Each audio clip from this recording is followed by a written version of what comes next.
Hey babies, hey babies, hey babies. Hi everyone. Hi everyone. Happy Tuesday. We got a lot of stuff to talk about today, Callow. I think this is one of our first. I woke up this morning going, I actually have a lot to talk about here post the football season. One of the first days of that. So let's get into it. I have an interview with Dwayne Simpkins, which I would push to tomorrow because we have so much to talk about, but their conference tournament's starting so quickly. I want to get it out there. So if you're watching on YouTube, you won't see this, but if you are listening to the podcast or the show, you're going to hear Dwayne's the head coach at American University after they won their conference for the first time in 16 years. So I'm going to play that for you in a little bit, but let's start with what's going on with, have you noticed the slander of Debo and now a mild pot shot that went at Adam Peters on the way out with this trade with Deebo Samuel? And I have a lot of thoughts about all of this going on, but have you noticed that is happening now, that they made this trade and now I don't know if they feel like they need to defend it in some way, but they're sending Deebo out the door, pulling the Luka stuff. They're basically calling him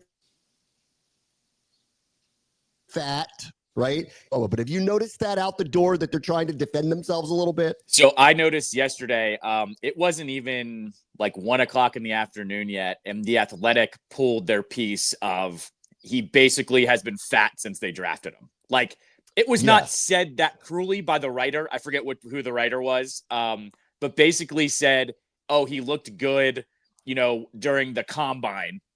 And then he showed up overweight, and that Wes Welker, who was the wide receiver coach or one of the wide receiver coaches at the time, had to work out with him before and after practice. And Deebo never resisted that. And then I guess it went as far to say that, like, they couldn't get him to lose weight, or he wasn't willing to lose the weight. And so Welker had to say to him, okay, don't go past 220, which is what that number was, I guess. And then it just went on and on and on about through the years that apparently he wasn't taking care of himself, and the numbers, reflected that a little bit.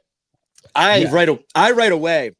This is the second time where someone from The Athletic, remember it happened with the Colts with Wentz when we traded for Wentz a few years ago, where the trade isn't even warm. It's still hot, and there's a hit piece ready to go. I'm always weary when that happens. Well, I mean, okay, so there's a couple of things here that really matter, which is not only did they trade him for a 5th round pick, which doesn't really feel like he was valued, even though, like, in reality, that's about all you're going to get if someone's going to take on the salary. And people don't want to seem to look at that part. Like, I hated that comparison the other day when people were like, the Cowboys traded for Jonathan Mingo and gave up a 4th round pick, and Deebo obviously is a million times better, and we got him for a 5th round pick. What a steal. And I'm like, Jonathan Mingo is making $500,000 this year, and Deebo Samuel, they have to pick up 20 plus million on his contract.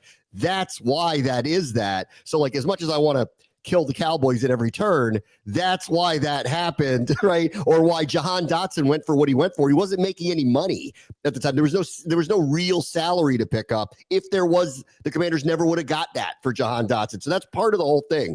But when you do just trade him for a 5th round pick, and it looks like you're giving him away, because it's what it feels like.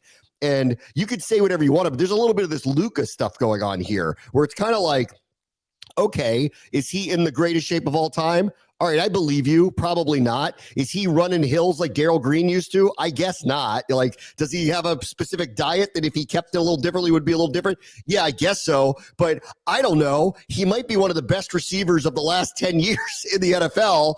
Like, ball don't lie, guys. So, like, is he a touch chubby here or there? Does he have the workout regimen of Adrian Peterson? I guess not. But the results are the results. So it seems like that they've gone the Mavs route here a little bit, where they've decided we're just going to put out there that he's fat or has a tendency to get fat, and you have to, like, get him back to be in shape. And I'll just say back to him, whether that's true or not, look at his numbers. Look at his impact on the game. In the same way I would say back to, like, when the Mavericks people were doing this, I'm sitting there going, you all got to be kidding. Like, could he eat a little better? Could he be in better shape? I guess. I don't know. He might be the best player in the NBA, and you can't convince me otherwise. So I don't even know, like, I don't know what we're talking about here right now. But it's going to come up. Like, when the trade goes through and he comes here, one of the first things he's going to get asked is, do you have a weight problem? Well, and I mean, to your point with, like, comparing it to Luka, like, I don't know, you and I saw that trade and went, I don't care what his like off the court regimen is. He took you to the finals last year by himself on one leg, essentially. I don't really care what that entails. With Debo, I'll it's parsing it down a little bit, but I know when that dude gets the ball in space, he trucks dudes. He's hard to tackle, and he blocks his ass off when they're running plays. Sure, I'm with you. Maybe could he be in better shape? You can probably ask that about 99% of the NFL, right? So sure, proof is in the film. I like what I see with him. And here's the other thing that I like. This is what happens with some players. He's been in San Fran for 6 years since he's been drafted. You're saying all this on the way out. Fine. Like, at least this might motivate him to be even better than he was before. And whether this is overblown or not, I hope Deebo does take this a little bit as motivation and to heart to say, okay, maybe I can be better. And I mentioned this a little bit yesterday.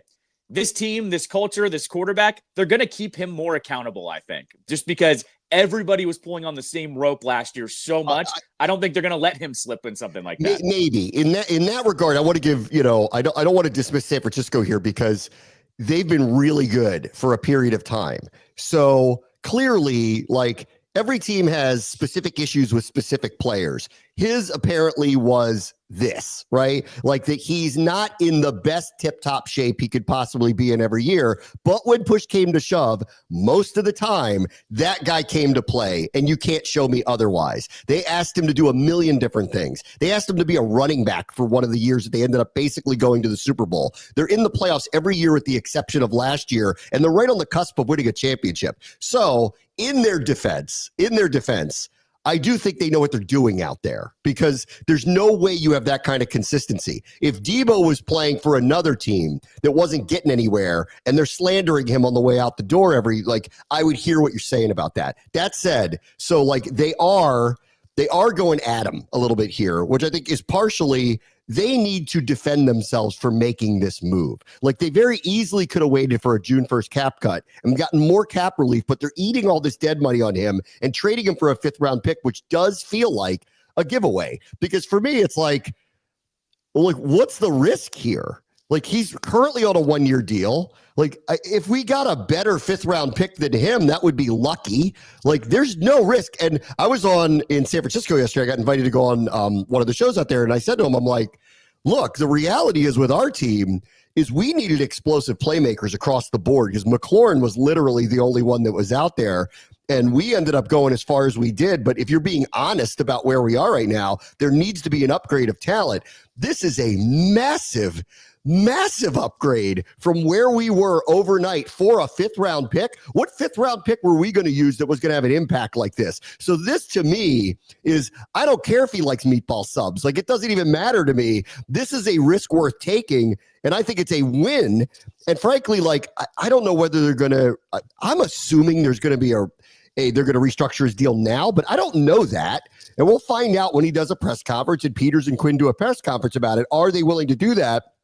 Or are they just going to ask him to play it out for 1 year and see where it goes? And frankly, if they do that, even if it doesn't work out, it's a 1-year deal for a 5th round pick, taking a shot on a guy who's a borderline Hall of Famer. Like, this is a win. Like, this is a total win. I don't care if he eats a little too much pasta in April. Like, I don't care. Well, I mean, and the other side of this too is I keep mentioning it's the Jaden Daniels shine up too. Like, he's been playing with Brock Purdy and Jimmy Garoppolo his whole career. This is the best quarterback he's ever played with, like, bar none. And I even went further on my show yesterday to look at our side of things too. This is the best wide receiver Terry McLaurin will have ever played with across, like, clearing everybody, like, by far. I went through the list of wide receivers that played across from him, and none of them are in the same stratosphere as Debo. So this is going to be one of those things too, where they're both playing with way better situations than they ever have here as well. And so I'm with you too. If he wants to put on a little weight in the offseason, whatever. I have faith the dude will get in shape and be fine once, the lights turn on, essentially. I know how big-time athletes work. This is going to help us. Them pushing him out the door, saying one of the reasons we don't want you here is we don't like your conditioning. Right. Thank you. Right. Thank you. Like, that's worth its weight in gold. Because this guy's just going to hear this and go, Y'all been calling me fat on the way out? Really? Now I wish we were playing him next year. Now I really wish we were playing him next year because I know what that week would be for this guy. Well, and the other side of this too is even in that athletic piece, they said when he was entering his contract year that he was motivated. And there was that quote from Kyle Shanahan where he said, "I've never had a dude send me so many pictures of himself shirtless because he was in such good shape." So what you're telling me, though, is that he is able to do it. So yes, it's how you have to unlock that from players. That's half the battle in the NFL is how do you unlock the potential for some of these players? Well, I'm with you. Like, keep talking that talk because now I can't wait till I see the shirtless workout videos with him and Jaden Daniels throwing a football in the field somewhere in the middle of nowhere. So that's what I'm waiting for as well. Yes. Tim Kawakami has covered the 49ers forever. He writes now for something called the San Francisco Standard, which I don't know what it is, but I know who he is. Yes. And so he's been around forever. So I take what he has to say very seriously about all of this. And this is what he wrote about it yesterday. And I'll get to the one point that really stood out to me from it. But he said this. He goes, he said, free falling to 6-11 last year while watching Debo get out of shape and lumber through a dreadful individual season added accelerant to everything. They go back to that there are a few things about this that really bothered them. And he said, number one was this. I don't remember this part, but apparently Deebo Samuel did not have a very good performance in the Super Bowl that they lost to the Chiefs. 3 catches, 33 yards, ran 3 times for 8 yards, was a non-factor. And obviously that was not unlike the other one that they played, was right on the cusp of being one. It could have gone either way. And he said, after a great 2024 season, from Debo could have changed the mood, but he never got going, suffered a few injuries, complained about not getting enough chances, and just looked slow and undynamic.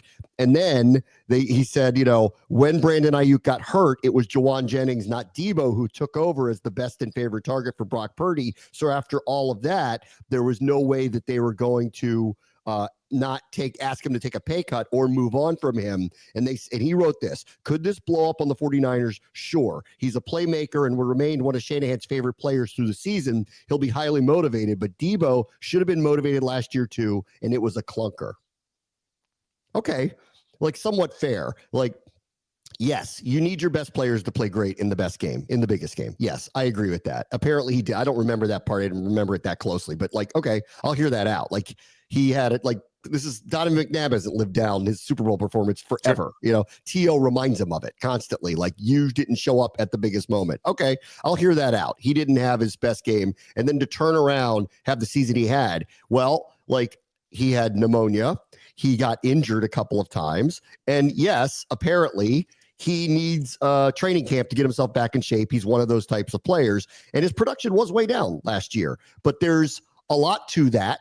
And so I want to see again, I'll hear that out. And that all sounds somewhat legitimate to me.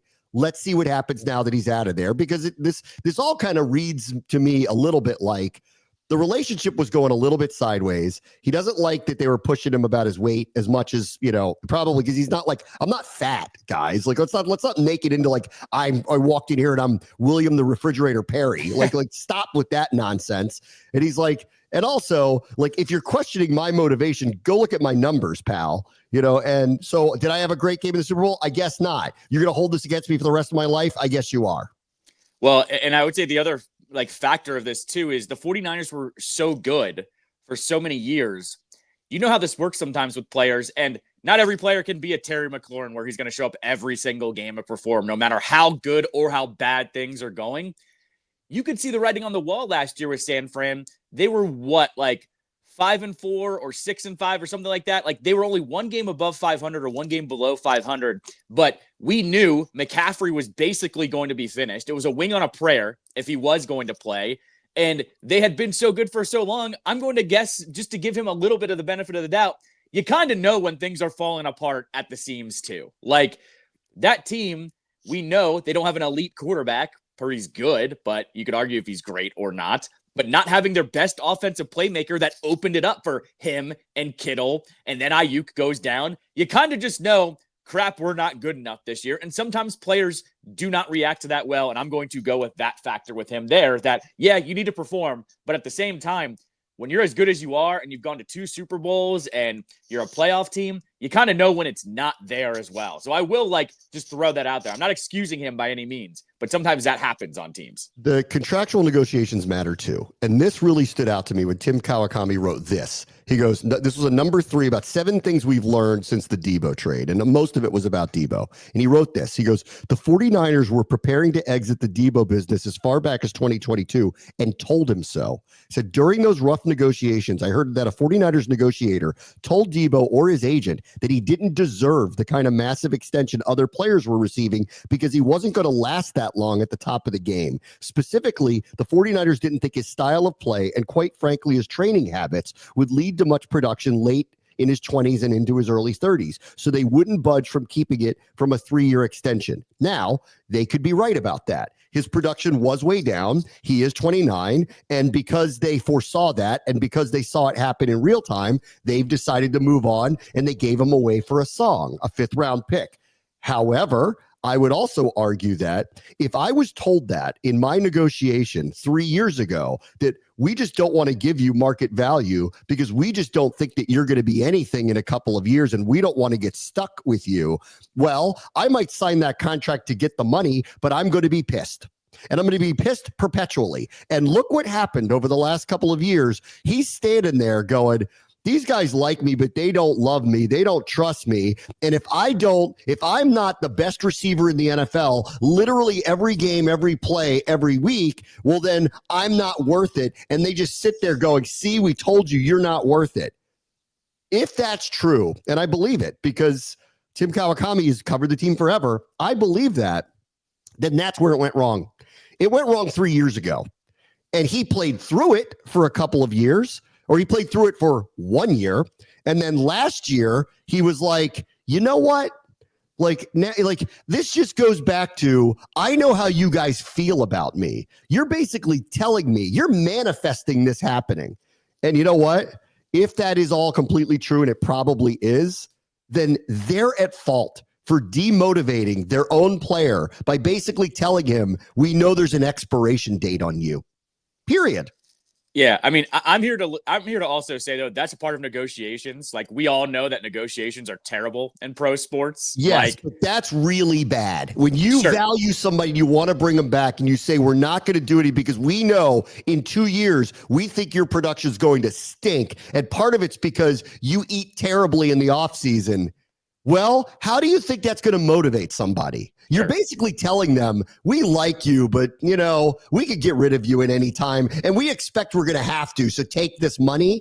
Like, I don't know, man. I will say, though, at the same time, though, they all signed 3-year deals in that offseason. DK, Terry, and him all signed the same deal, essentially. They all got 3-year deals. So, I don't know. To me, that just seems overblown in terms of the actual like negotiating tactics, because they all did sign those 3-year contracts. They're all up. Like we've heard they probably want to extend McLaurin. We know what just happened with Debo. DK is kind of up in the air. Like his name, I'm surprised we haven't heard about his name in trade rumors and stuff like that. So he did get the deal that everyone else got.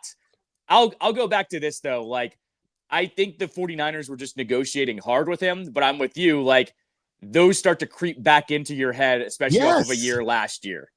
Yes. If someone tells you, listen, we'll keep you, but we really just don't think you make any kind of real impact here. Right. I'm sure Kyle Shanahan would probably be like, why are you telling him that? Like we rely on him to be, if not our best player, one of them on a weekly basis. And you've put in his head that he's going to expire at some point, like a carton of milk. Like, why would you do that to him? This also makes sense of why, if you remember when that extension, because remember, that was a pretty public back and forth between them a couple years ago.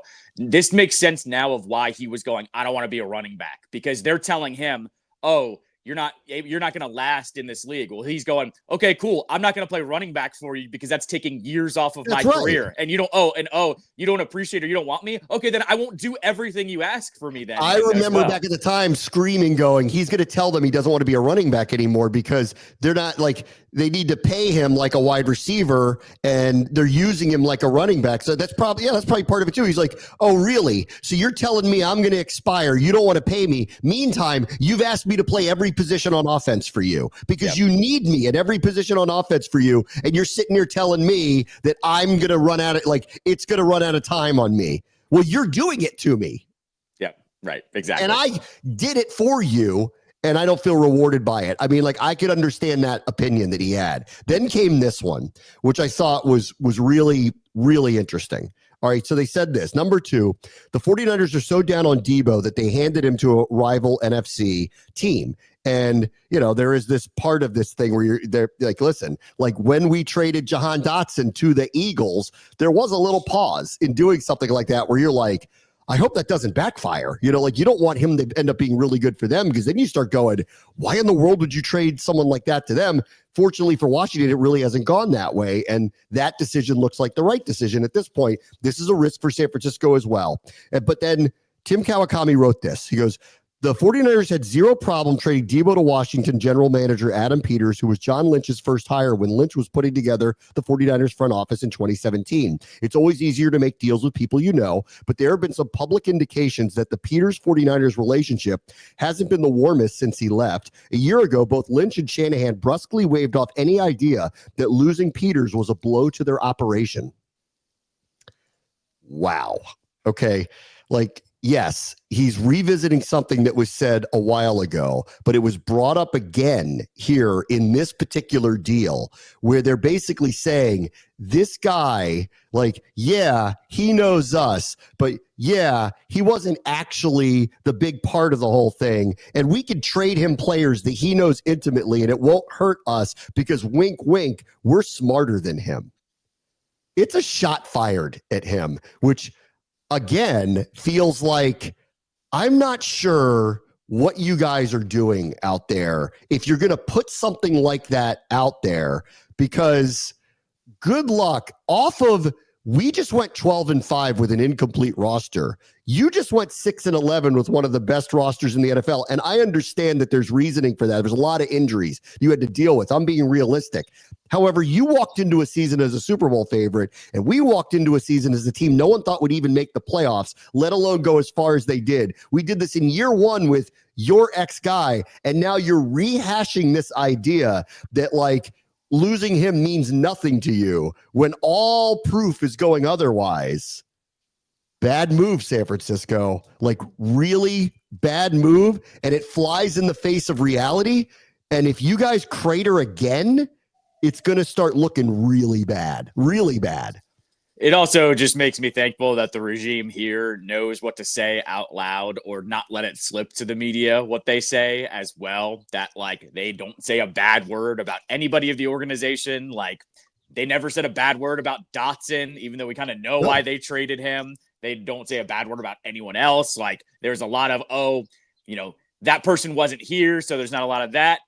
I'll just say that alone, that feeds into what I was saying about Debo. There is something up with the culture there. I think I said it yesterday. There's something up there that I get it. The world is not perfect. Your organization is not perfect, but all signs are pointing to things got wonky out there over the last year or two. The fact that you're taking I wouldn't say it's taking a shot at Peters, but you're not even just taking the high road on that, tells me kind of everything I need to know about how your operation is going at this moment in time. Yes, which leads me back to this, which I kind of hinted at yesterday. It feels like what's going on here. There's a tense reset that's going on with that team. Like they are openly, I was on the radio with them yesterday with the voice of their team who openly said they're trying to trade Brandon Ayuk. Just outwardly just said that too, a year after they signed him. And in this piece that Tim Kawakami wrote, he said they immediately regretted giving him the contract, which like, because the ownership was sick of paying all this money without the result. Now they didn't get the result. Everything went sideways. I think there's a lot of tension in the room at this point going, we need to reset. We need to get out of some of these old contracts, some of these bad contracts. We're done paying for something where the window might be closing, and they're in the middle of a reset. And what's going to be very interesting now that Debo's gone, Ayuk might get traded. If they demand it, he might get traded. McCaffrey's career is, we'll see, coming off the injuries that he had. Trent's older now, didn't play a lot last year. All of a sudden, they got to think about him. Some of their defensive players, Dre Greenlaw, Tafanga, he's going to be gone. Like, they're going to be a very different team. Let's find out what that team looks like when Brock Purdy's playing with a lot less talent around it. Well, it also, though, there's a little bit of a shade of Ron here, too. They haven't nailed their draft picks. Like they've done great at getting trades for guys and getting Debo and Ayuk in the second round, or, with mid-round picks or whatever, and building up that way. But they made that Trey Lance trade, and that was a disaster. And they're kind of lucky that they got Purdy to kind of soften that blow. I think that's why things are tense in San Fran, is because they're giving out all this money because they haven't been able to build up the roster around it. Like, I hate to keep pointing to them, but the Eagles are the perfect example here. They supplement everything with the draft. That, yeah, they can sign free agents. They do have their quarterback. They trade for A.J. Brown and re-sign Smith because they have a constant flux of talent that they're nailing in the draft. San Fran hasn't done that as much in years past as well, and that's what happens. You're constantly playing catch-up, and that's why this reset has to happen, because I don't think they've added enough talent, honestly. I think I'll revisit some of this more tomorrow. All right, we'll be right back. Bram Show, ESPN 630, the Sports Capital. All right, welcome back. Well. The Nationals are massing free. Finally. I don't know how it got the deal done. I can't wait for somebody to explain why it got the deal done, because contractually, this could have been hung up in court forever, because Major League Baseball did one of the dumbest things of all time and allowed Peter Angelos to enact a contract to allow the Nationals to move here, where he would own a percentage of their broadcasting rights in perpetuity. And if Peter Angelos was still alive, I would imagine that would continue, because there ain't nobody who's going to beat him in a court of law. But David Rubenstein buys the team, and all of a sudden they have figured out a way to extricate this out of it.